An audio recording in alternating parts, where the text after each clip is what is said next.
Joan rech kar uso ma Pap Mbuta yo bunga e kaunti ma Kisumo koro nigi nyalo mar gamo muya bang' yudo kar kano rech.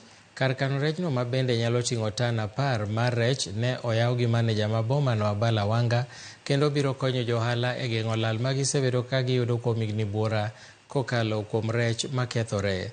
Chenro no nokel kokalo e riwruok e kind kaunti ma Kisumo kaachiel gi riwruok pinje mag wasunge kata European Union. Amora inomiasa matin koro da wacho matin.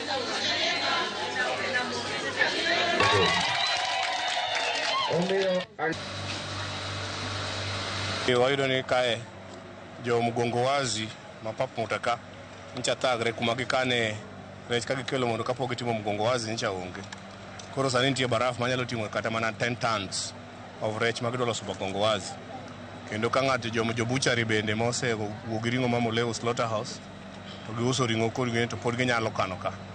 Baraf ni ka maduong' moyaw. Kendo wadwaro ni alote mous modong' be kano ka. Gini dhi kelonwa maendeleo maduong' nikech kata recha ni kiwaro iuse sama ihero nikech gimomiyo iuse sama ihero in gi kama inyalo kete morite maber ma chieng' miparo ni nyalo dhi siro tidhi siro king'e ni giri ni safe. Wasebedo ka wanyiewo ice kowuok e Kisumu bus stage.